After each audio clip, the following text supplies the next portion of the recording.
आज से हम शुरू करने वाले हैं audit directly from ICI study material relevant for May 2026 attempt onwards. तो सबसे पहले हम करने वाले हैं चैप्टर 1 क्वालिटी कंट्रोल। इसमें हम प्राइमरीली देखेंगे रिगार्डिंग एसक्यूसी 1 एंड एसएच 220।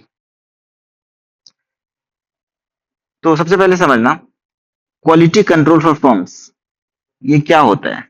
तो एसक्यूसी 1 कहता है, ये हमें सिखाता है quality control for firms that perform audits and reviews of historical financial information. तो वैसे फर्म्स जो कि ऑडिट करती हैं उनके लिए होता है SQC 1, quality control for firms that perform audits and reviews of historical financial information. उन पे लगता है एसक्यूसी 1 जो फर्म ऑडिट कर रहे हैं उन पे। एंड एसएच 220 लगता है ऑडिट ऑफ फाइनेंशियल स्टेटमेंट्स पे। फाइनेंशियल स्टेटमेंट्स ऑडिट पे लगेगा एसए 220, जबकि SQC 1 applies on firms that perform audits and reviews of historical financial information. ठीक है, तो क्वालिटी कंट्रोल में ये दो एस्पेक्ट्स बनते हैं, एसक्यूसी 1 एंड एसए 220। ठीक है, इसके बाद audit quality. Why audit quality is important? It is central to the auditing profession and helps in creating trust in users of financial information। जो यूजर्स होते हैं ऑफ फाइनेंशियल इंफॉर्मेशन उनमें trust create करने में मदद करता है।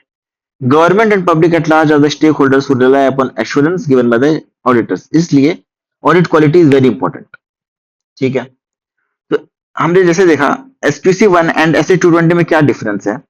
SQC 1 applies on firms that perform audits and reviews of historical financial information, जबकि SA 220 applies on audit of FS.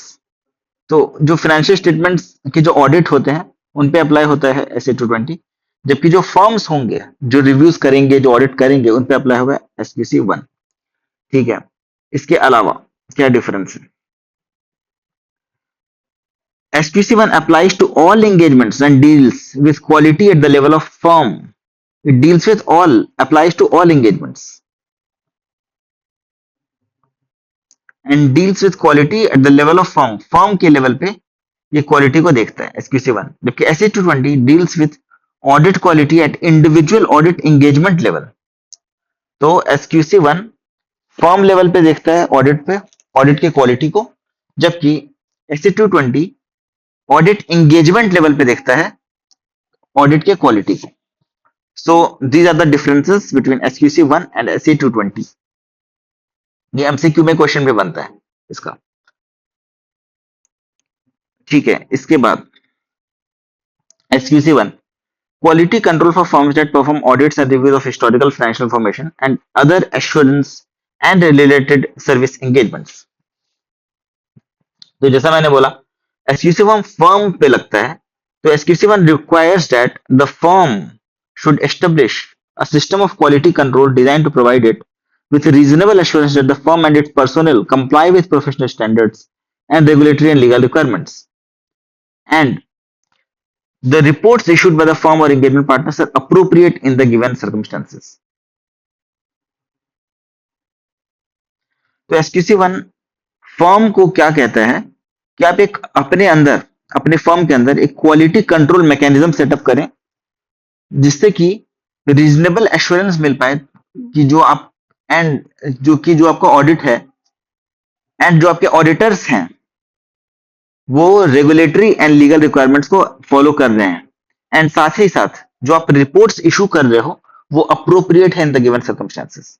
ये कहता है एसक्यूसी 1। क्या बोला मैंने, समझना।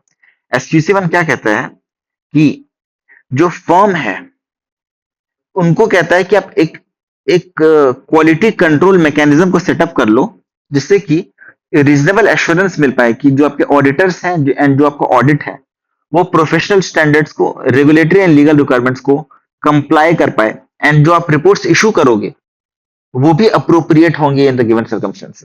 इसके बाद आता है 2.1 elements of system of quality control. इसमें क्या है कि किसी भी फर्म के क्वालिटी कंट्रोल में जो पॉलिसीज एंड प्रोसेस बनते हैं उनमें किन बातों का ध्यान रखना चाहिए, ये एलिमेंट्स होने ही चाहिए। So what are the elements of system of quality control? This is very important for the exam purposes. तो उसमें सबसे पहला पॉइंट है leadership responsibilities for quality with in the firm. मतलब कि किसी भी फर्म में जो लीडर है वो सबसे इंपॉर्टेंट होता है, तो लीडर तो होना ही चाहिए, सबसे इंपॉर्टेंट है लीडर। इसके बाद जो वो लीडर है, वो लीडर कितना एथिकल है, एंड साथ में जो पर्सोनल है वो कितने एथिकल हैं, ये बहुत इंपॉर्टेंट है। तो leadership responsibilities. Second is ethical requirements, तो मतलब पॉलिसीज एंड प्रोसीजर्स की जो एथिकल रिक्वायरमेंट्स हैं वो कैसे हैं। थर्ड है acceptance and continuance of client relationships and specific engagements. तो देखो, लीडरशिप रिस्पॉन्सिबिलिटी बहुत इंपॉर्टेंट है। सबसे ऊपर लीडर, लीडरशिप क्या बनाएगा, लीडरशिप बनाएगा एथिकल रिक्वायरमेंट्स, एथिक्स, फर्म में क्या एथिकल रिक्वायरमेंट्स होने चाहिए। फिर लीडर और क्या लाएगा, लीडर लाएगा क्लाइंट्स, लीडर क्या लाएंगे, क्लाइंट्स लाएंगे। तो acceptance and continuance of client relationships, ठीक है। इसके बाद लीडर क्या लाता है, ह्यूमन रिसोर्सेस, जो काम करते हैं, दैट इज पर्सोनल। ऐसे याद रखो लीडरशिप रिस्पॉन्सिबिलिटीज। इसके बाद लीडर क्या सेट करेगा, एथिकल रिक्वायरमेंट्स।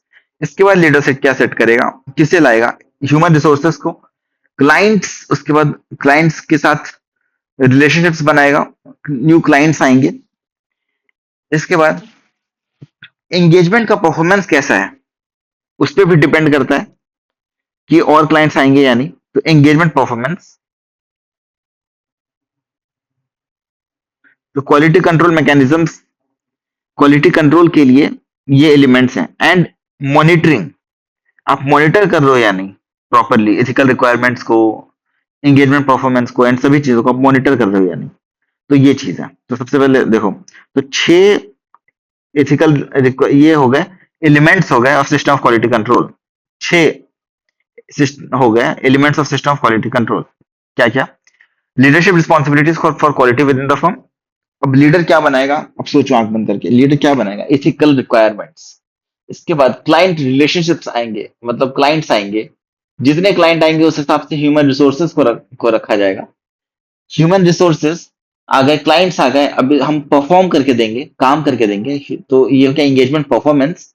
एंड एंड में मॉनिटरिंग, सभी चीज का मॉनिटरिंग कि परफॉर्मेंस कैसा था, एथिकल रिक्वायरमेंट्स को आपने फॉलो किया या नहीं।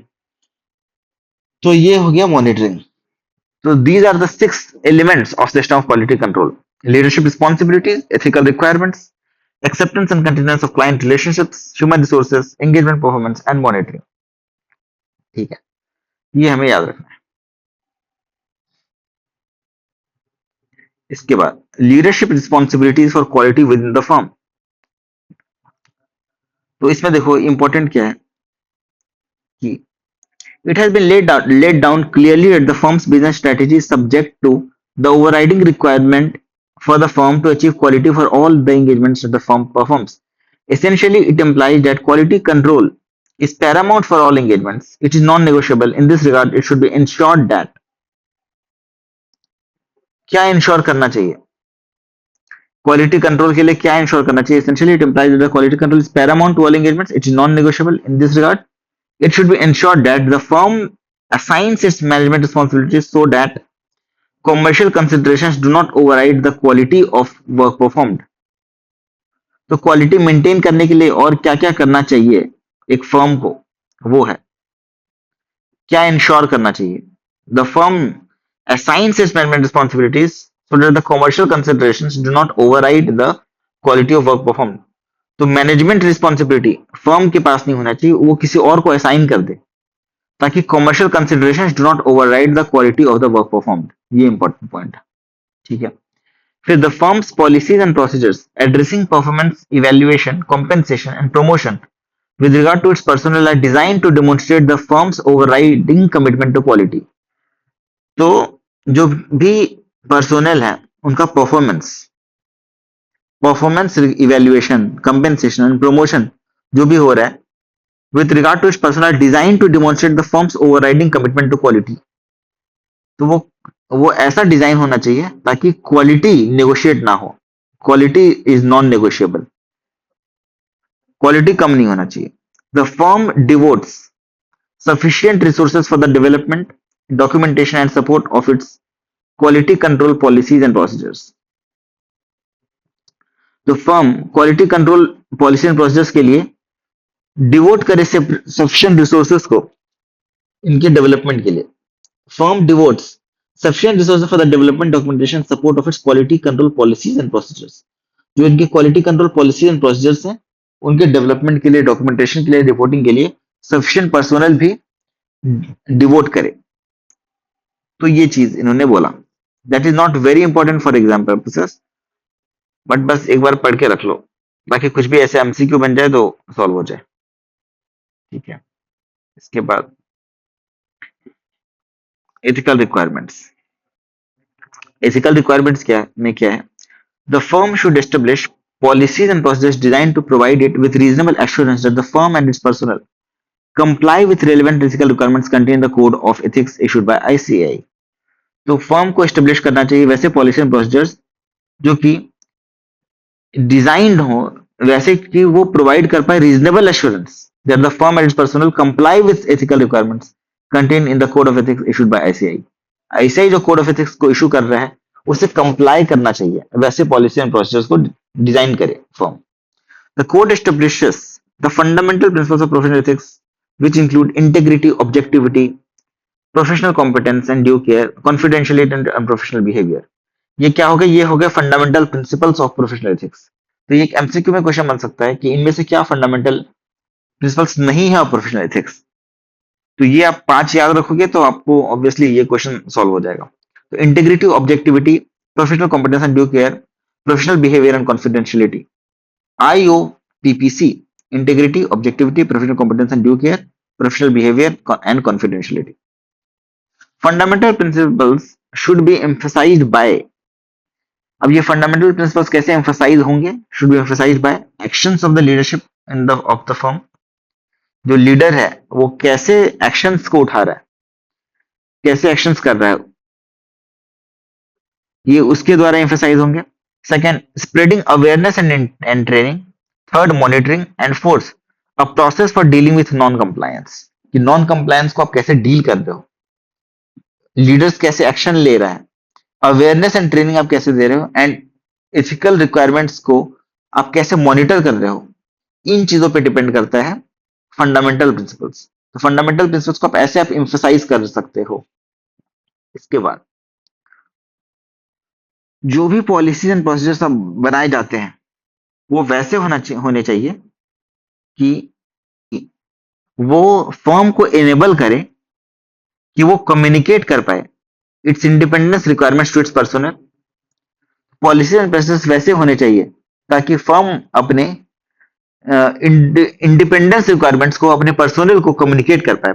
First thing. Second thing, firm को एनेबल करना चाहिए to identify and evaluate circumstances and relationships that creates threats to independence. तो फर्म्स को अपने पॉलिसी एंड प्रोसेस वैसे बनाने चाहिए ताकि इंडिपेंडेंस रिक्वायरमेंट्स को कम्युनिकेट किया जा सके to its personnel. And second, अगर कभी भी कोई भी सर्कमस्टेंसेस और रिलेशनशिप्स वैसे होते हैं जिससे कि इंडिपेंडेंस थ्रेट पे आता है तो उसे आप आइडेंटिफाई एंड इवेल्युएट कर पाओ. तो वैसे होने चाहिए पॉलिसीज एंड प्रोसीजर्स.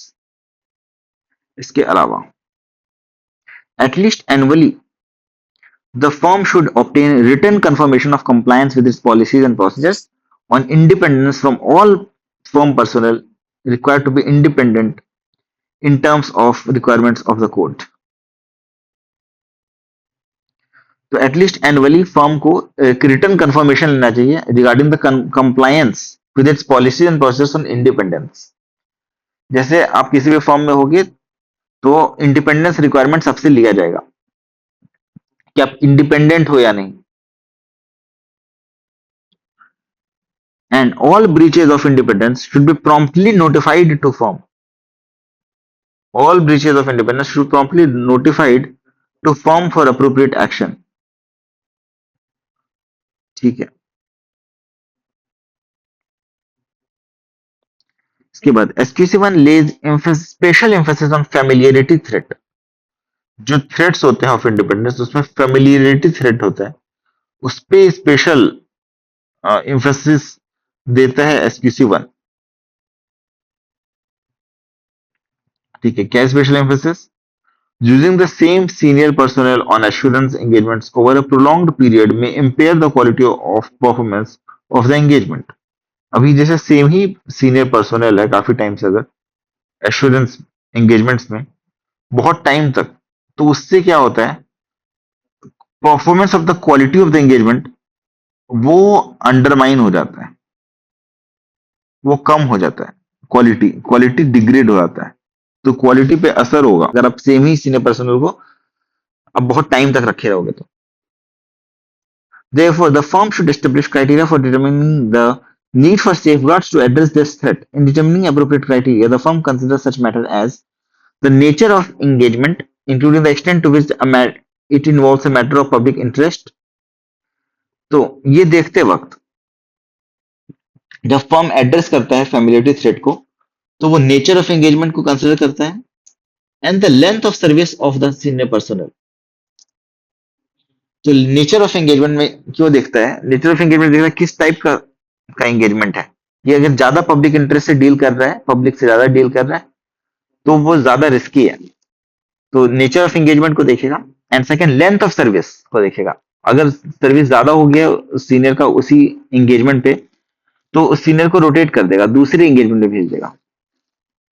तो the length of service of the senior personnel, इन बातों को ध्यान में रखेगा फैमिलियरिटी थ्रेट को दूर करने के लिए। Example of safeguards including rotating the senior personnel or requiring the engagement quality control review. या तो एंगेजमेंट क्वालिटी कंट्रोल रिव्यू आप करवा लो, या फिर सीनियर पर्सनल को आप रोटेट कराओ, तो ये आप कर सकते हो।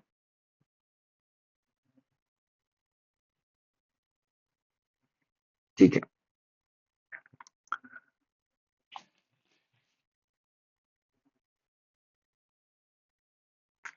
the familiarity threat is particularly relevant in the context of financial statements audits of listed entities.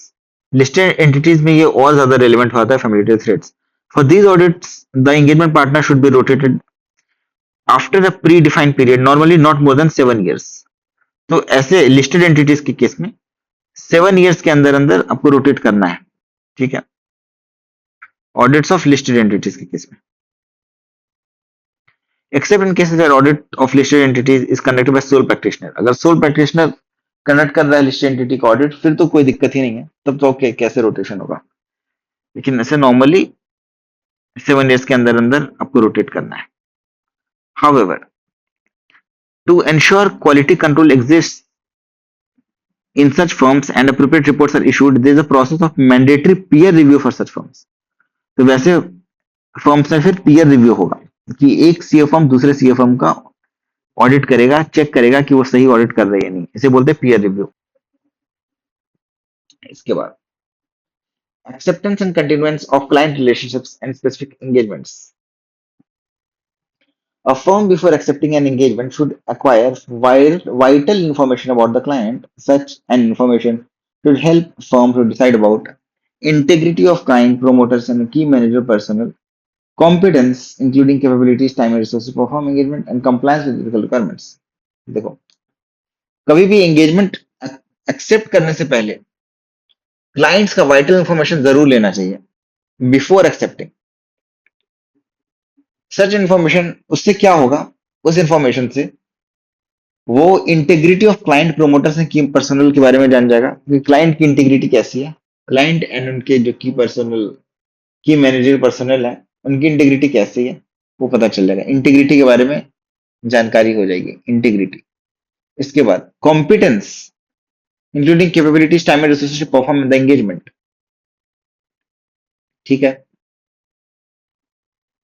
तो क्या हमारी कॉम्पिटेंस है कि नहीं, एंड साथ में टाइम एंड रिसोर्सेज भी हमारे पास है या नहीं उसे परफॉर्म करने के लिए, तो ये भी हमें समझ में आ जाएगा। तो इंटीग्रिटी ऑफ क्लाइंट, क्लाइंट की इंटीग्रिटी, उनके की पर्सन मैनेजर पर्सनल की इंटीग्रिटी हमें समझ में आ जाएगी। सेकंड, कॉम्पिटेंस, हमारी कॉम्पिटेंस हम देखेंगे वेदर वी आर कॉम्पिटेंट और नॉट, एंड साथ में टाइम एंड रिसोर्सेस जो लगेगा क्या उतना हमारे पास है।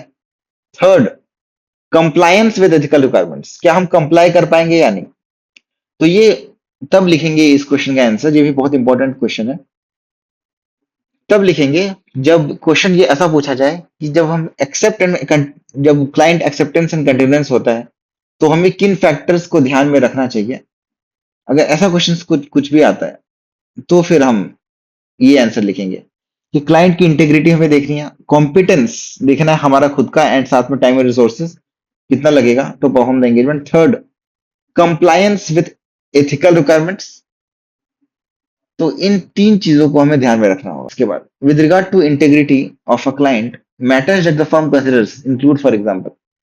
अभी देखो, with regard to the integrity of the client, जब क्लाइंट की इंटेग्रिटी हम देखेंगे तो फर्म को किन बातों को कंसिडर करना चाहिए with regard to integrity of a client. ये क्वेश्चन था acceptance and continuance of a client के रिगार्डिंग। ये क्वेश्चन है क्लाइंट की इंटीग्रिटी जो हम देख रहे हैं, ये फर्स्ट पॉइंट इसमें। तो हमें किन चीजों का ध्यान रखना चाहिए। The identity and business reputation of the client's principal owners, ये भी बहुत इंपॉर्टेंट क्वेश्चन है। Identity and business reputation of client's business owners, 8 marks तक का क्वेश्चन आ सकता है। Identity and business reputation of the client's principal owners की मैनेजमेंट रिलेटेड पार्टीज। तो क्लाइंट के रिगार्डिंग एंड क्लाइंट के से रिलेटेड जो इंपॉर्टेंट पर्सन हैं उनका उनका हमें आइडेंटिटी एंड बिजनेस रेपुटेशन देखना है। Second, the nature of the client operations, client कैसे बिजनेस प्रैक्टिस में है involve, nature, the nature of the clients business operations including it's business practices. Third, information concerning the attitude of the client's principal owners में KMP and all. तो इनका attitude देखेंगे client के principal owners का and से जो related person है KMP and all, तो उनका। तो सबसे पहले क्या बोला मैंने, जब क्लाइंट का इंटीग्रिटी हम देखेंगे तो हम क्या क्या देखेंगे, किन बातों को ध्यान में रखेंगे। पहला, identity and business reputation of client's principal owners and KMPs, उनकी आइडेंटिटी एंड उनके रिपुटेशन को देखेंगे। सेकंड, उनका नेचर ऑफ ऑपरेशंस। थर्ड, उनका एटीट्यूड, उनके attitude of client's principal owners. Attitude देख लिया हमने, आइडेंटिटी देख लिया, नेचर देख लिया क्लाइंट्स ऑपरेशंस का। फोर्थ, क्या क्लाइंट एग्रेसिव है, कि किस चीज में aggressive, in maintaining the firm's fees as low as possible, कि फर्म के फी को हम जितना हो सके कम से कम रखेंगे। अगर इस चीज में एग्रेसिव है तो वो रेड फ्लैग है, उसको एक्सेप्ट मत नहीं करो। So whether the client is aggressively concerned with maintaining the firm's fees as low as possible. Fourth, indications of an appropriate limitation in the scope. कोई भी वैसा इंडिकेशन है of an appropriate limitation in the scope of work, उससे भी हम देखेंगे indications of an inappropriate limitation in the scope of work, कि inappropriate limitations अगर लगा देता है in the scope of work of an auditor तो फिर दिक्कत है। तो अभी तक हमने क्या देखा, आइडेंटिटी एंड बिजनेस रेपुटेशन उनका। सेकेंड, वो उनके नेचर ऑफ बिजनेस को देखा हमने। थर्ड, उनका एटीट्यूड। फोर्थ, क्या वो एग्रेसिव है in maintaining the fees as low as possible. Fifth, indications of inappropriate limitation of scope of work, वैसा कोई भी अगर इंडिकेशन आता है कि वो इनअप्रोप्रिएटली स्कोप ऑफ वर्क को लिमिट कर रहा है तो भी दिक्कत है। Sixth, indications that the client might be involve in money laundering और अदर क्रिमिनल एक्टिविटीज, ऐसे कोई भी अगर इंडिकेशंस है तो दिक्कत है कि client is involve in money laundering. पहले से अगर आपके पास इंडिकेशन है तो आप ऑडिट एक्सेप्ट ही मत करो। Seven, the reasons for the proposed appointment of the firm and non reappointment of the previous firm. हाँ, ये भी बहुत इंपॉर्टेंट है कि प्रीवियस आप ऑडिटर को क्यों हटा रहे हो और नए ऑडिटर को क्यों ला रहे हो, वो रीजन समझना जरूरी है। तो इन 7 बातों को ध्यान में रखना है। Identity of and business reputation उनका, फिर उनकी क्लाइंट्स प्रिंसिपल ओनर्स का एटीट्यूड, फिर नेचर देखेंगे ऑफ क्लाइंट्स ऑपरेशंस, फिर client whether the client is aggressively concern with maintaining the fees as low as possible. फिर फिफ्थ, इनअप्रोप्रिएट लिमिटेशन क्या लगा रहा है in the scope of work. Sixth, money laundering में क्या इन्वॉल्व है। सेवंथ, क्या रीजन था पुराने ऑडिटर को हटाने का या नए ऑडिटर को लाने का। तो reasons for the proposed appointment of the firm and non reappointment of the previous firm. इन 7 बातों को हम ध्यान में अगर रखेंगे तो हमें पता चल जाएगा क्लाइंट की इंटीग्रिटी के बारे में। ठीक है, इसके बाद in considering whether the firm has capabilities, competence, time and resources to undertake the engagement, following matters should be taken into consideration. अब इसका सेकंड पॉइंट आता है, तो इंटीग्रिटी हमने देख लिया, कॉम्पिटेंस, वेदर हमारा कॉम्पिटेंट है, हम कॉम्पिटेंट है या नहीं, तो वो कैसे पता चलेगा? देखो, the firm person have knowledge of relevant industries, तो जो फर्म के जो पर्सनल है उनके पास नॉलेज है या नहीं रिलेवेंट इंडस्ट्रीज का, सब्जेक्ट मैटर्स का। सेकंड, एक्सपीरियंस है या नहीं विद रेलेवेंट रेगुलेटरी और रिपोर्टिंग रिक्वायरमेंट्स, या फिर ability to gain necessary skills, ये होना चाहिए। तो सेकंड, पहला नॉलेज होना चाहिए of relevant industry, second experience होना चाहिए उस इंडस्ट्री में काम करने का with regulatory and reporting requirements, third sufficient personal हमारे पास है या नहीं, जो फर्म है उसके पास सफिशिएंट पर्सनल है या नहीं, ये देखेंगे, एंड साथ में कैपेबिलिटीज एंड कॉम्पिटेंस। फोर्थ, हमारे पास कोई एक्सपर्ट्स अवेलेबल है या नहीं उस फील्ड का। ठीक है, तो रिलेवेंट इंडस्ट्री का नॉलेज होना होना चाहिए हमारे पास, एक्सपीरियंस होना चाहिए, सफिशिएंट पर्सनल होने चाहिए, एक्सपर्ट्स भी अवेलेबल होने चाहिए, experts, experience, knowledge, sufficient personal.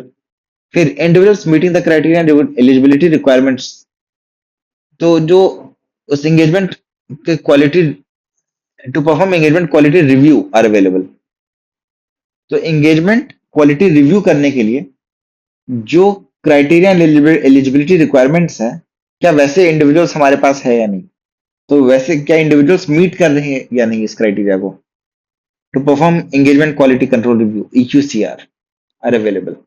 And इसके अलावा, तो मैंने क्या बोला, नॉलेज होना चाहिए हमें रिलेवेंट इंडस्ट्री का, सेकंड एक्सपीरियंस होना चाहिए with relevant regulatory and reporting requirements, third sufficient personal हमारे पास होने चाहिए, फोर्थ हमारे पास एक्सपर्ट्स भी होने चाहिए, फिफ्थ वैसे इंडिविजुअल्स होने चाहिए जो कि क्राइटेरिया को मीट कर पाए। कौन से criteria? Engagement quality control review की एलिजिबिलिटी क्राइटेरिया को मीट करें। And sixth, the firm would be able to complete the engagement with in the reporting deadline, तो जो रिपोर्टिंग डेडलाइन है उसके अंदर ही क्या हम कंप्लीट कर पा रहे हैं एंगेजमेंट को या नहीं, एबिलिटी हमारी होनी चाहिए to complete the engagement with in the reporting deadline. तो इन 6 चीजों चीजों को अगर हम देखेंगे तो हमें पता चल जाएगा क्या हमारे पास competence, capability, time and resource है या नहीं है। ठीक है, इसके बाद आता है कंप्लायंस विद एथिकल रिक्वायरमेंट्स। तो इसके रिगार्डिंग क्या है, where the firm obtains information that would have cause to decline an engagement. देखो, तो ये क्या कह रहा है कि अगर कोई भी फर्म को कोई भी इंफॉर्मेशन बाद में पता चलता है, जिस इंफॉर्मेशन से, अगर जो इंफॉर्मेशन अगर उससे पहले पता होता, पहले से पता होता, तो उस एंगेजमेंट को वो डिक्लाइन कर देता। तो अगर वो बाद में भी पता चलता है तो क्या करेगा? तो policies and procedures on the continuous of the engagement and client relationship should include consideration of, तो उस केस में जो भी पॉलिसी एंड प्रोसीजर्स बनाएगा firm on the continuous of the engagement and the client relationship should include consideration of the professional and legal responsibilities that apply to the circumstances, including whether there is a requirement of the firm to report the person or personnel who made the appointment, in some cases the its regulatory authorities। सबसे पहले इसमें ये चीज check करेगा, ये consideration होना चाहिए कि the professional and legal responsibilities, firm का प्रोफेशनल लीगल रिस्पॉन्सिबिलिटी क्या है, इसको कंसिडर करना चाहिए उसको, that apply to the circumstances, including whether there is a requirement of the firm to report to the person who made the appointment, जो उनको उनको अपॉइंट किया फर्म को, उनको रिपोर्ट करें, एंड कभी कभी रेगुलेटरी अथॉरिटीज को भी रिपोर्ट करना पड़ता है। तो ये होगा। And second, the possibility of withdrawing the engagement और from both the engagement and the client relationship, तो या तो ये सिर्फ एंगेजमेंट को विड्रॉ कर दे या फिर engagement as well as the client relationship, दोनों को। तो देखो क्या बोला मैंने,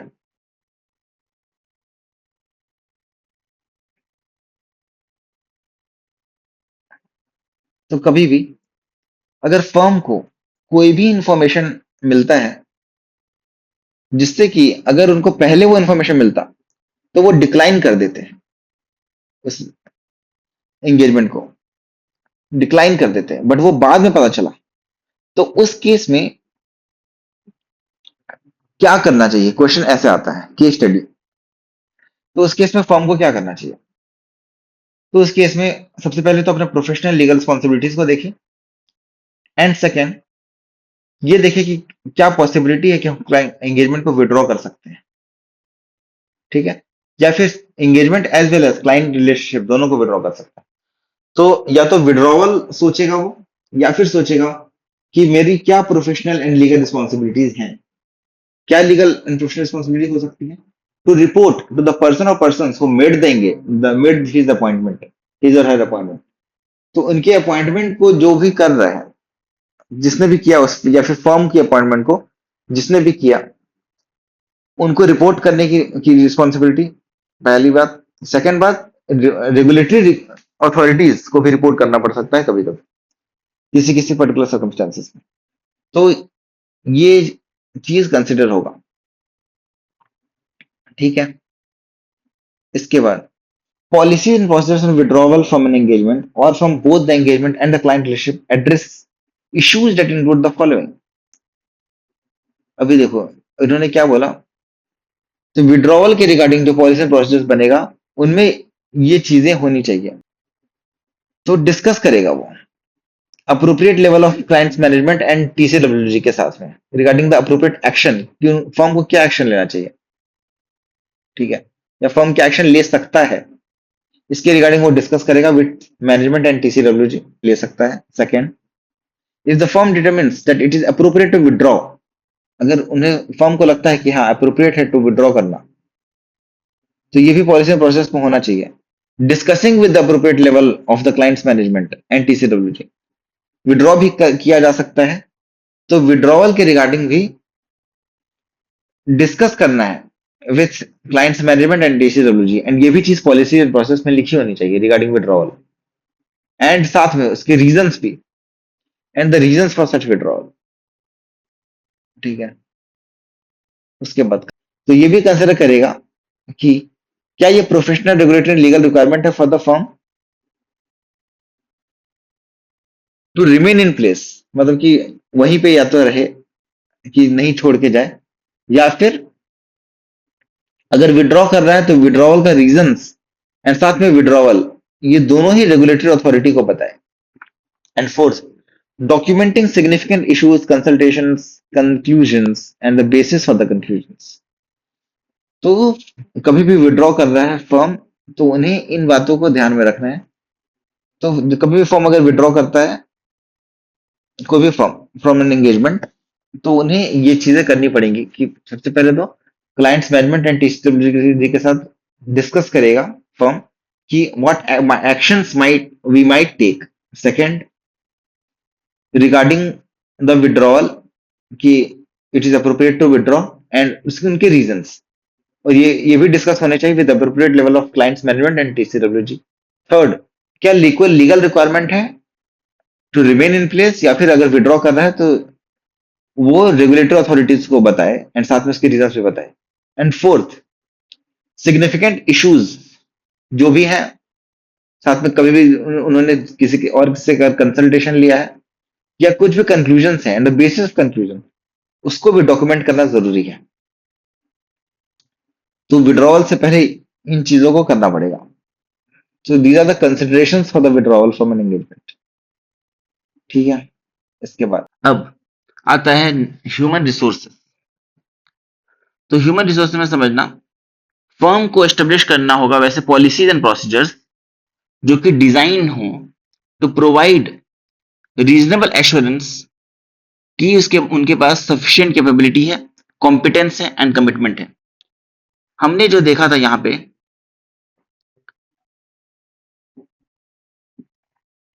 acceptance and continuance of client relationship में कि इंटेग्रिटी होना चाहिए, कॉम्पिटेंस होना चाहिए, कंप्लायंस होना चाहिए। तो इंटेग्रिटी के रिगार्डिंग जो भी एस्पेक्ट्स थे हमने देख लिए, कॉम्पिटेंस के रिगार्डिंग भी हमने ये एस्पेक्ट देखा था। अब कॉम्पिटेंस के रिगार्डिंग ही अगला एस्पेक्ट है, उसमें ही एचआर एक टॉपिक है। तो देखो ह्यूमन रिसोर्स में हम लोग क्या पढ़ रहे हैं कि फर्म के पास सफिशिएंट पर्सोनेल होने चाहिए जिनके पास कैपेबिलिटीज हो, कॉम्पिटेंस हो एंड कमिटमेंट हो टू एथिकल प्रिंसिपल्स, एंड उन पॉलिसीज में उनको एचआर पॉलिसीज में जो भी इश्यूज आते हैं, जितने भी इश्यूज होते हैं, जैसे कि recruitment, compensation, training, career development, performance evaluation, सभी चीजों को एड्रेस करना होगा।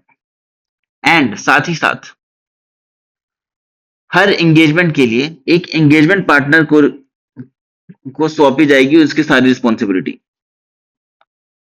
एंड एंगेजमेंट पार्टनर की रिगार्डिंग 3 बातें लिखी हुई हैं यहाँ पे, कि जो identity and role of engagement partner है, they must be communicated to the key members of the client's management and TCWG. Second point, the engagement partner has the appropriate capabilities, competence, authority, and time to perform the role. And third point, the responsibilities of the engagement partner clearly defined and communicated to that partner. तो engagement partner को अपनी responsibilities के बारे में पता होना चाहिए, तो ये कम्युनिकेट करो। सेकंड, क्या कम्युनिकेशन करना है, जो क्लाइंट्स मैनेजमेंट एंड टीसीडब्ल्यूजी है उनको कम्युनिकेट करना है regarding the identity and the role of engagement partner. And third, engagement partner के पास कैपेबिलिटीज होनी चाहिए एंड अथॉरिटी होनी चाहिए एंड टाइम भी होना चाहिए टू परफॉर्म द रोल।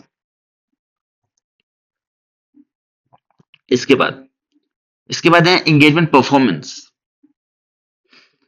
अब जो एंगेजमेंट परफॉर्मेंस है, तो उसमें परफॉर्मेंस का क्वालिटी देखेंगे हम लोग, and quality must be consistent. तो ये कैसे आएगा, एंगेजमेंट सुपरविजन के through, complying with engagement standards के थ्रू, ट्रेनिंग के थ्रू, आप रिव्यू कर रहे हो, टाइमली रिव्यू कर रहे हो, उसके थ्रू आएगा। And appropriate documentation of work perform, इसके थ्रू एंगेजमेंट परफॉर्मेंस में कंसिस्टेंसी आपको देखने को मिलेगी। एंड कंसल्टेशन इन डिफिकल्ट और कंटेंशियस मैटर्स, तो ये क्या कहते हैं कि कंसल्टेशन होनी चाहिए।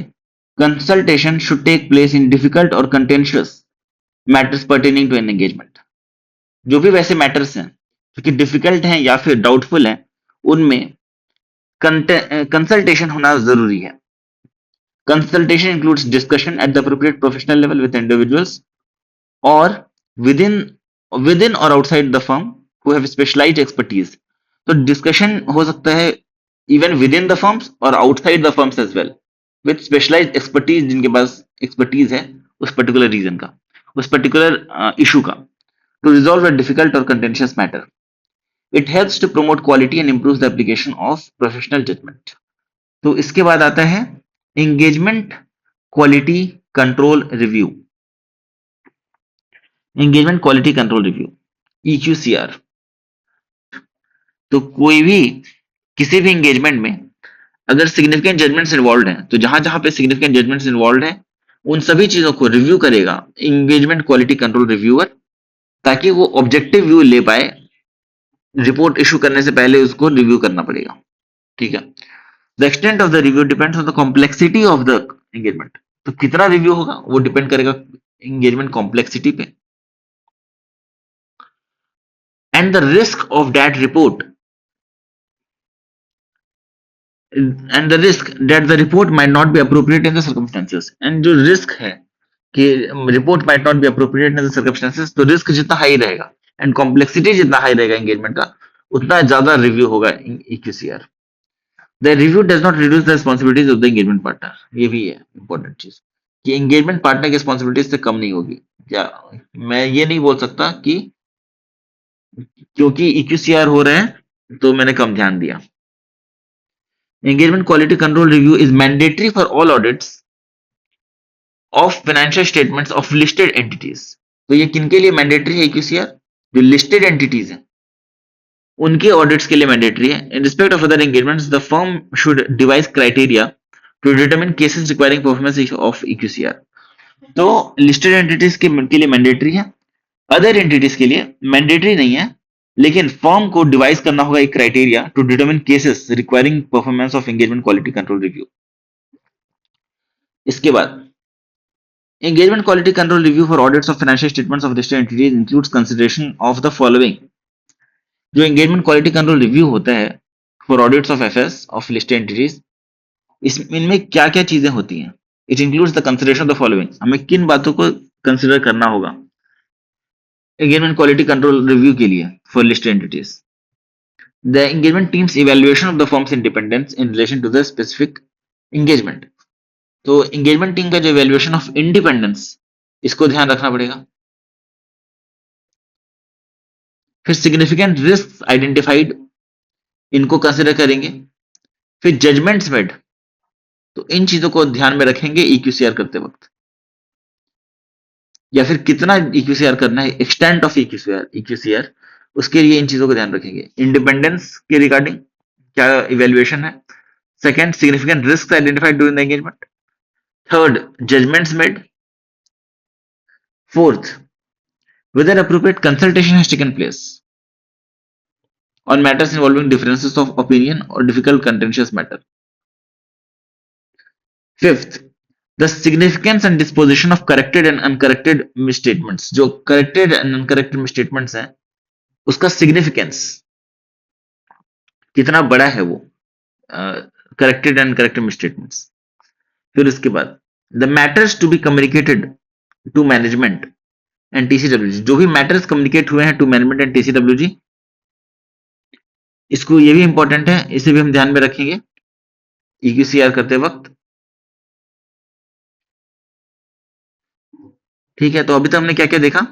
इंडिपेंडेंस को ध्यान में रखेंगे, significant risk identified, judgments made, अब whether appropriate consultation has taken place. Fifth, significance and disposition of corrected and uncorrected misstatements. Sixth, matters to be communicated to management at TCWG। Seventh, whether working papers selected for review reflect the work performed in relation to the significant judgments and support the conclusions reached। जो working papers जो auditor बनाता है, तो जो working paper select हुए हैं for review, whether they reflect the work performed in relation to the significant judgments and support the conclusions reached। क्या वो conclusions reached को सपोर्ट कर रहे हैं, एंड क्या उसमें significant judgments involved है, इसको भी ध्यान में देगा। And eighth, the appropriateness of the report to be issued, very important, 8 marks तक का क्वेश्चन बन सकता है इस पे। तो the engagement quality control review for audits of FS of a listed entity includes the consideration of these 8 things। क्या क्या? इंडिपेंडेंस के regarding the engagement team's evaluation of firm's independence. फिर risk, significant risk identified, judgments made, appropriate consultation has taken place और not, significance of corrected and corrected misstatements, matters to be communicated to management at TCWG, whether working papers selected for review reflect the work performed in relation to significant judgments, and eighth, the appropriateness of the report। इसके बाद differences of opinion, कभी अगर difference of opinion आ जाता है तो क्या करेंगे। There might be differences of opinion within the engagement team with with those consulted and between the engagement partner and engagement quality control reviewer। ये भी हो सकता है कि engagement partner and engagement control quality control reviewer में differences हो of opinion, या फिर engagement team में and जिससे हमने consultation लिया हो उनमें difference of opinion हो, तो क्या करेंगे। The report should only be issued after resolution of differences। ये ध्यान देना, अलग अलग इस केस में रिपोर्ट नहीं इशू करेंगे, जब डिफरेंसेस ऑफ ओपिनियन जब रिजॉल्व हो जाएंगे तब इशू करेंगे। In case recommendations of engagement quality control reviewer are not accepted by engagement partner, matter is not resolve, लेकिन अगर मैटर रिजॉल्व नहीं होता है तो क्या करेंगे। To reviewer satisfaction, the matter should be resolve by following established procedures of firm, like by consulting with another practitioner of firm or professional or regulatory body. तो अगर मैटर रिजॉल्व नहीं हो रहा है तो भी मैटर को रिजॉल्व करेंगे। The matter should be resolve by following established procedures of firm। कैसे रिजॉल्व करेंगे, like by consulting with other practitioners, या अदर फर्म से हम कंसल्ट करेंगे, या अदर प्रोफेशनल या रेगुलेटरी बॉडी से कंसल्ट करके करेंगे। बट डिफरेंसेस ऑफ ओपिनियन जब तक रिजॉल्व हो ना जाए तब तक हम रिपोर्ट इशू नहीं कर सकते हैं। इसके बाद engagement documentation, the firm should establish policy and procedures for engagement teams to complete the assembly of final engagement files on a timely basis after the engagement reports have been finalised. जब engagement reports finalise हो जाएं तो engagement teams complete करेगी assembly of final engagement files on a timely basis. Final engagement files की assembly को complete करेगी after the engagement reports have been finalised. Engagement files should be completed in not more than 60 days after the date of auditor's report in case of audit engagements, and in other cases within the limits appropriate to engagements। तो जो engagement files हैं उनको complete करना होगा within 60 days after the date of issue of report, audit report. And जब audit नहीं है, audit engagement नहीं है, कोई और एंगेजमेंट है, तो उस केस में लिखा है with in the limits appropriate to engagements. अगर 2 या उससे ज्यादा रिपोर्ट अगर इशू हो रहा है तो फिर जो एंगेजमेंट फाइल्स की असेंबली होगी वो ऐसा माना जाएगा कि जो डिफरेंट रिपोर्ट है वो सेपरेट सेपरेट रिपोर्ट है, वो सेपरेट एंगेजमेंट के लिए है। उस तरीके से मान के जब रिपोर्ट इशू होगा उसके विद इन 30 डेज का टाइम है for the assembly of final engagement files. के बाद care should be taken that policies and procedures on documentation of the engagement quality control review should require documentation that किस चीज की documentation चाहिए हमें? The procedures required by the firm's policies on engagement quality control review have been performed. जो procedures हैं required by the firm's policies on engagement quality control review वो perform हो चुके हैं। ठीक है, ये इन चीजों का केयर करना पड़ेगा कि जो प्रोसीजर्स हैं regarding EQCR that have been performed. फिर second, the engagement quality control review has been completed before the report is issued. Report issue होने से पहले ईक्यूसीआर हो जाना चाहिए। And third, the reviewer is not aware of any unresolved matters that would cause the reviewer to believe that the significant judgments the engagement team made and the conclusions they reached were not appropriate। तो ऐसा कोई भी situation नहीं होना चाहिए या ऐसा कोई भी मैटर नहीं होना चाहिए अनरिजॉल्व मैटर जिससे कि रिव्यूअर ऐसा सोचता, अगर उसे मैटर पहले पता चल जाता तो ऐसा वो सोचता कि जो सिग्निफिकेंट जजमेंट्स हैं वो अप्रोप्रिएट नहीं है। तो ऐसे कोई भी अनरिजॉल्व मैटर्स नहीं होने चाहिए। तो क्या बोला मैंने, इन चीजों का केयर करना पड़ेगा। किन चीजों का केयर करना पड़ेगा? For regarding the documentation of engagement quality control review, तो इन चीजों का केयर करना पड़ेगा। एंड ईक्यूसीआर की जो रिपोर्ट होता है उनमें उसमें इन चीजों को लिखना होगा।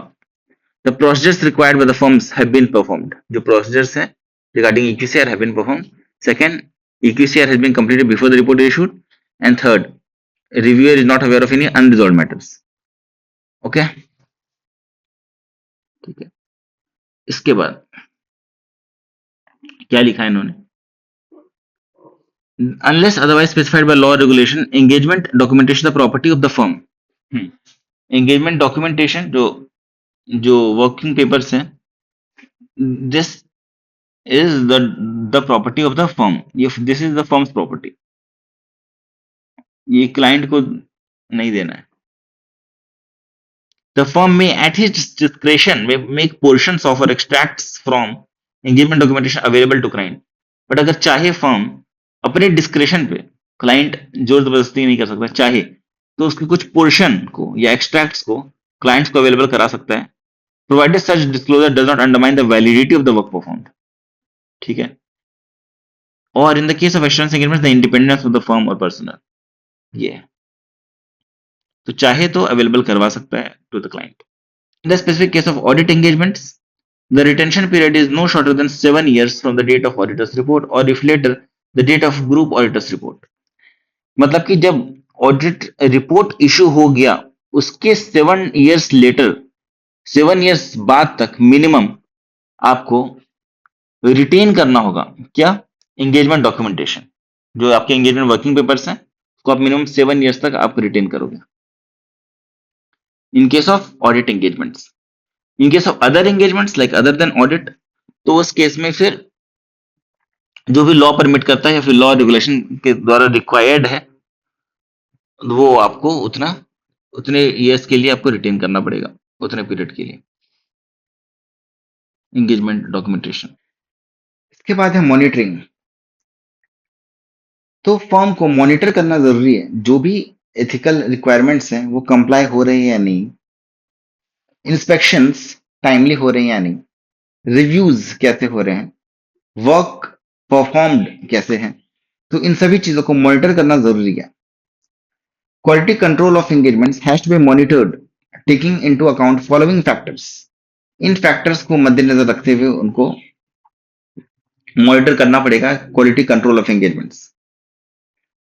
What are the factors? Deciding whether the quality control system of the firm has been appropriately designed and effectively implemented। तो जो क्वालिटी कंट्रोल है वो effectively designed and effectively implemented है, यानी appropriately designed and effectively implemented.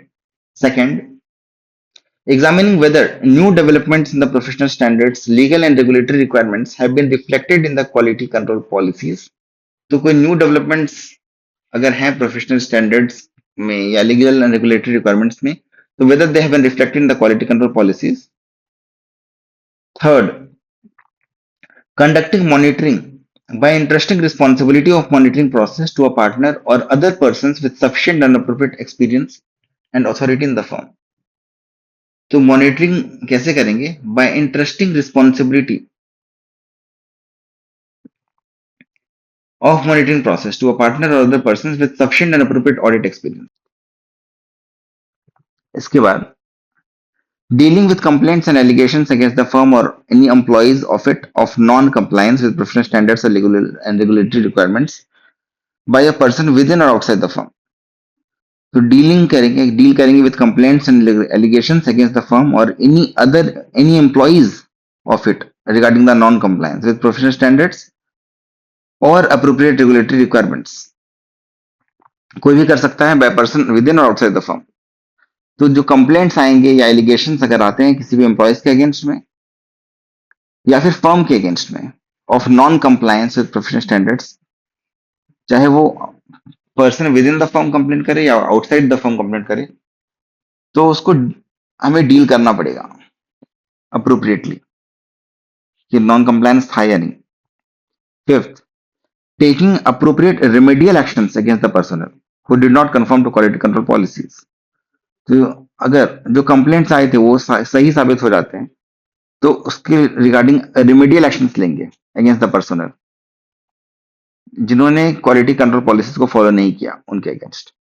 Sixth, taking actions when deficiencies in the design or operation of the firm's quality control policies and or procedures or non-compliance with the firm's system of quality control are identified. तो कभी भी अगर non compliance का issue आता है firm की quality control policies में, तो फिर टेकिंग एक्शंस मतलब कि उनको सही करेंगे. क्वालिटी कंट्रोल पॉलिसीज को उस तरीके से बनाएंगे ताकि कंफर्म करे टू क्वालिटी कंट्रोल पॉलिसीज.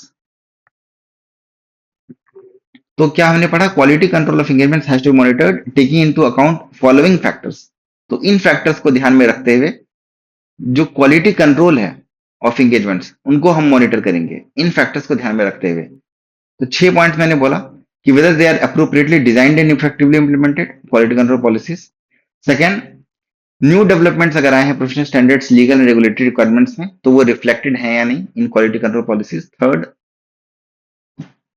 जो रिस्पॉन्सिबिलिटी है ऑफ मॉनिटरिंग प्रोसेस वो हम एक पार्टनर को देंगे या फिर अदर पर्सन को देंगे जिनके पास सफिशिएंट एंड अप्रोप्रिएट एक्सपीरियंस है and authority in the firm. Fourth, अगर कोई भी कंप्लेंट आता है regarding the non compliance with professional standards और अप्रोप्रिएट रेगुलेटरी रिक्वायरमेंट्स, तो उस केस में भी उन कंप्लेंट्स के साथ डील करेंगे. Sixth, taking appropriate remedial actions. अगर किसी भी पर्सनल के खिलाफ जो कंप्लेंट आता है वो पता चल जाता है कि सही है, मतलब the personnel did not comply, did not conform to the quality control policies, तो उनके अगेंस्ट रेमेडियल एक्शन लेंगे. एंड सिक्स, कभी भी डिफिशियंसीज आइडेंटिफाई होता है इन द ऑपरेशन या design of firm's quality control policies और प्रोसीजर्स या फिर कभी नॉन कंप्लायंस होता है तो हम एक्शंस लेंगे, मतलब कि उनको करेक्ट करेंगे जहां पे भी डिफिशियंसी है.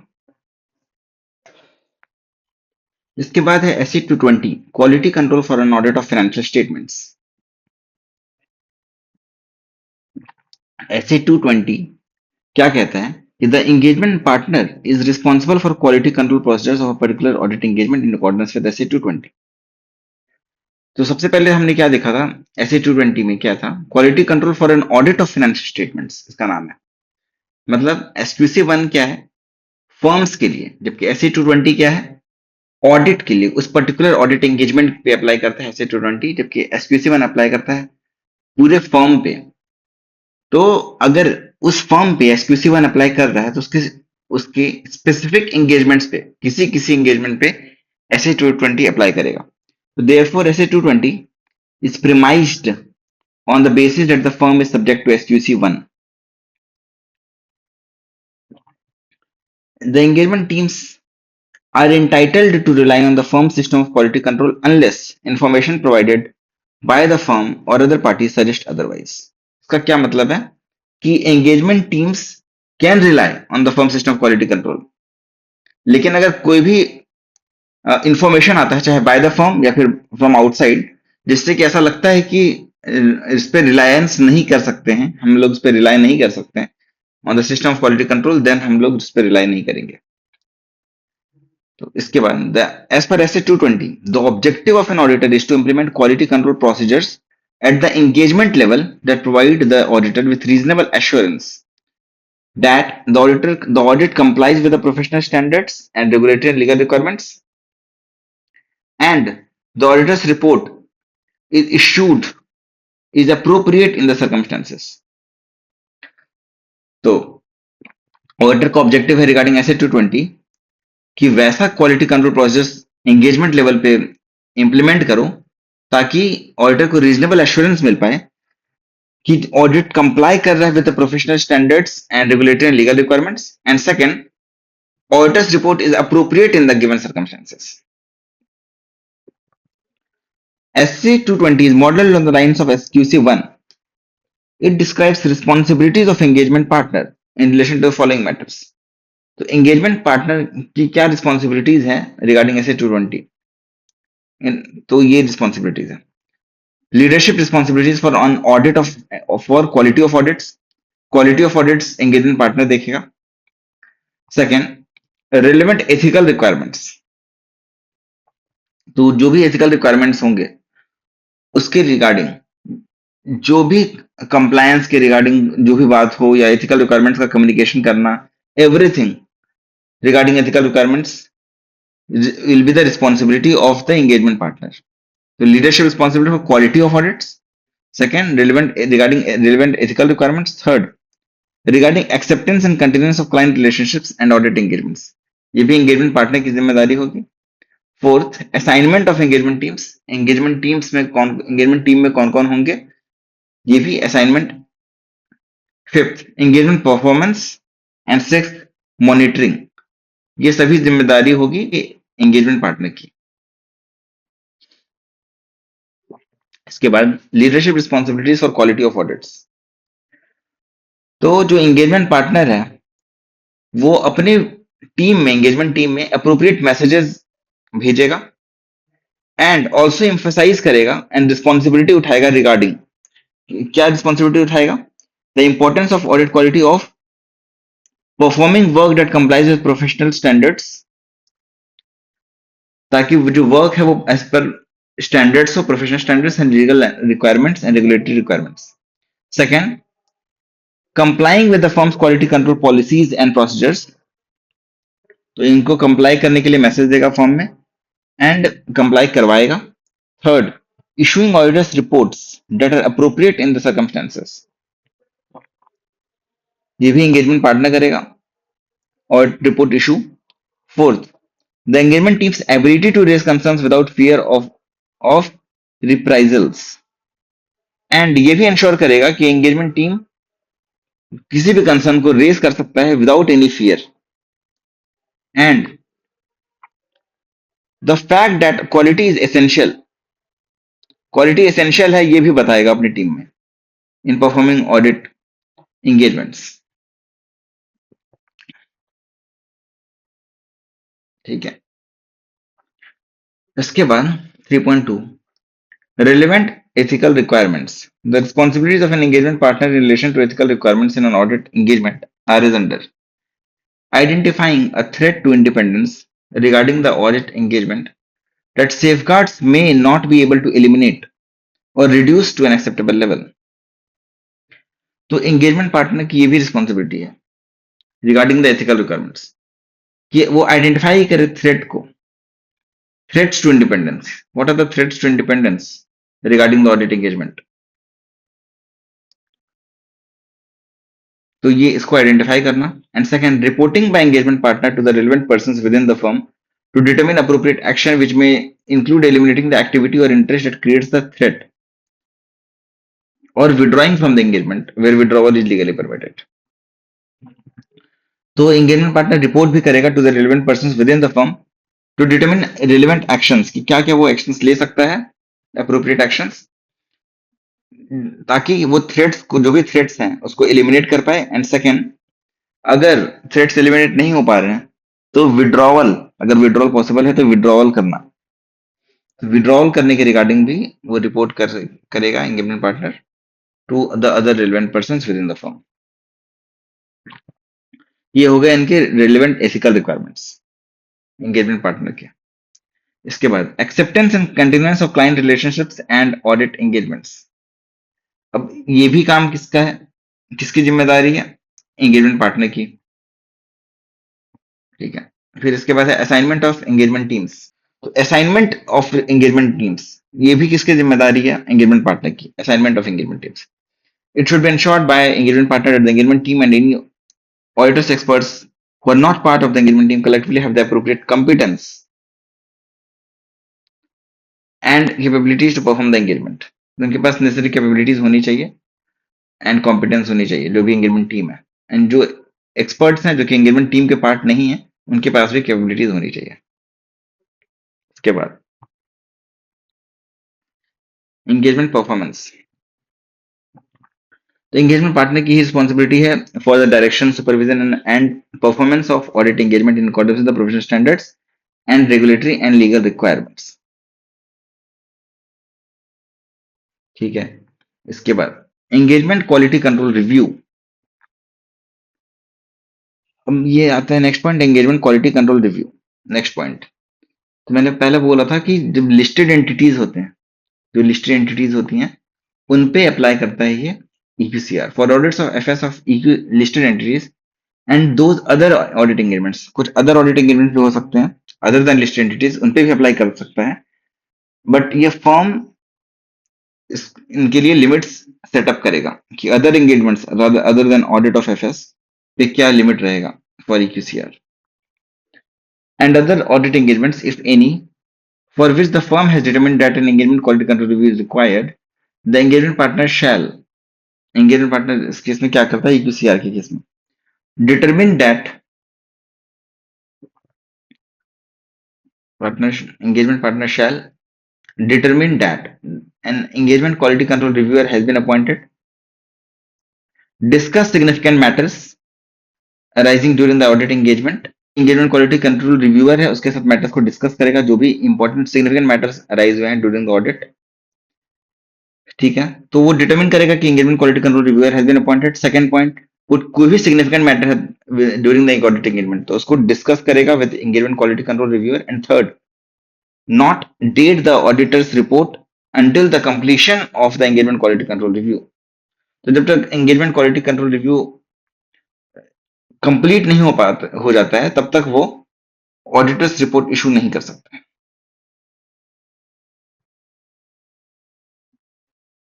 ठीक है। इसके बाद the engagement quality control reviewer shall perform an objective evaluation of the significant judgments made by the engagement team and the conclusions reached in formulating the auditor's opinion।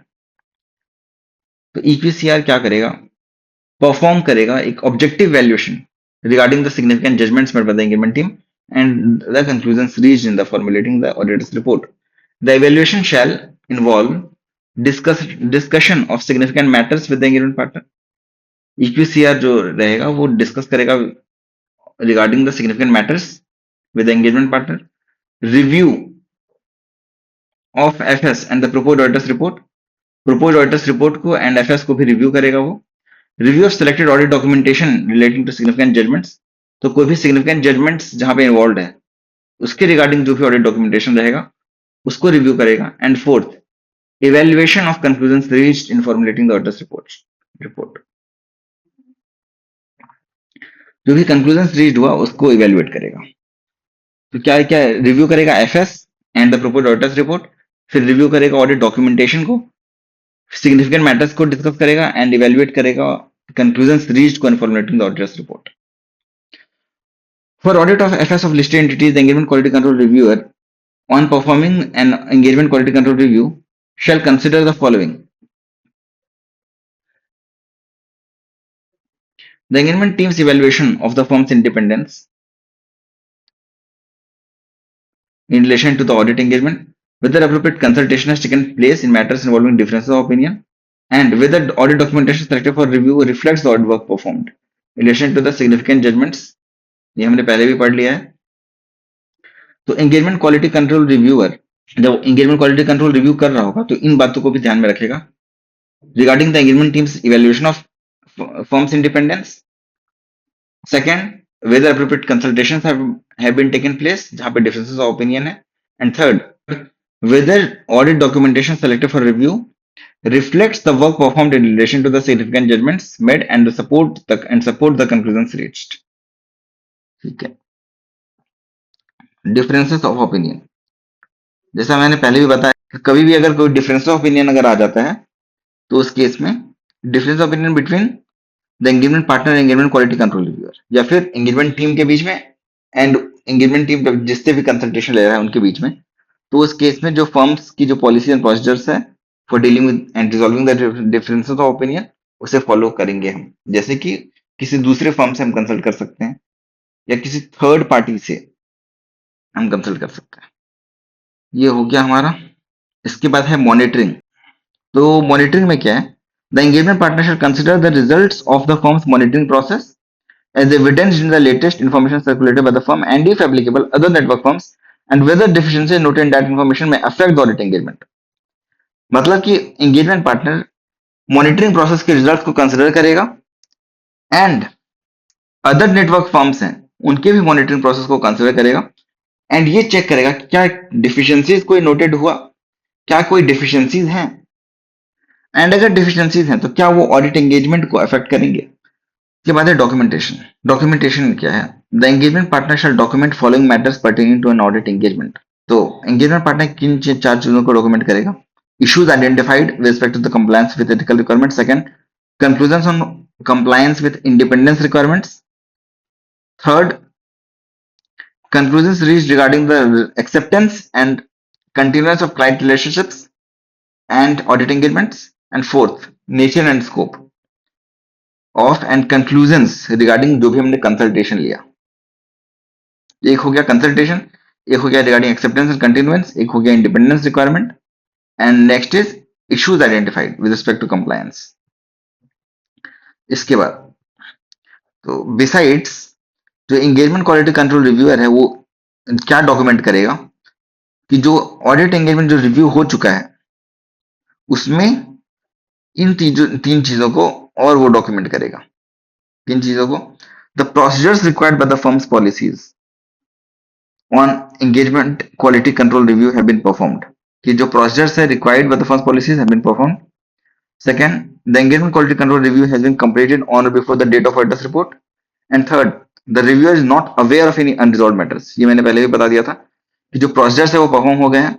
Second, जो एंगेजमेंट क्वालिटी कंट्रोल रिव्यू है वो पहले complete हो चुका है before the audit report, and third कि कोई भी अनरिजॉल्व मैटर्स नहीं है। ठीक है, तो ये तीन चीजों को डॉक्यूमेंट करेगा एंगेजमेंट क्वालिटी कंट्रोल रिव्यूअर।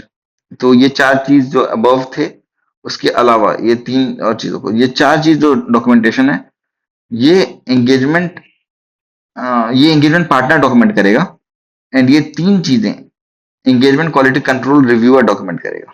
इसके बाद देखेंगे एसक्यूसी 1 वर्सेस एसए 220 की differences in nature, scope and applicability. तो इस चैप्टर के स्टार्टिंग में भी हमने देखा था पेज 2 में ही डिफरेंस, बट यहाँ पे भी देखेंगे पेज 2-3 में इनिशियली, बट यहाँ पे भी डिफरेंस देखेंगे, ये टेबुलर फॉर्मेट में है डिफरेंस। तो SQC 1 applies to the entire firm and fixes the responsibility of firm to be assumed by CEO and managing partners। entire firm पे लगता है SQC 1, जबकि SE 220 applies only to particular engagement। audit engagement and engagement partner takes the full responsibility। SE 220 applicable to audit engagements only, जबकि ये SQC 1 is applicable to audits भी, reviews भी and other assurance and related services सब पे apply करता है SQC 1, क्योंकि ये एंटायर फॉर्म पे अप्लाई करता है, सिर्फ ऑडिट पे नहीं। जबकि एसए 220 सिर्फ उस ऑडिट एंगेजमेंट पे अप्लाई करता है, तो सिर्फ ये ऑडिट एंगेजमेंट पे ही अप्लाई करता है, other type of engagement apply नहीं करता। Third, SQC 1 relates to setting up of quality control system consisting of policies and process for firm as a whole, जबकि SA 220 it deals with responsibilities of engagement teams to implement quality control procedures that are applicable to audit engagements. तो यहाँ पे जो जो भी quality control procedures बनेंगे audit engagements के लिए बनेंगे ऐसे 220 में, जबकि एसक्यूसी 1 में वो पूरे फर्म एज अ होल के लिए क्वालिटी कंट्रोल सिस्टम बनेंगे।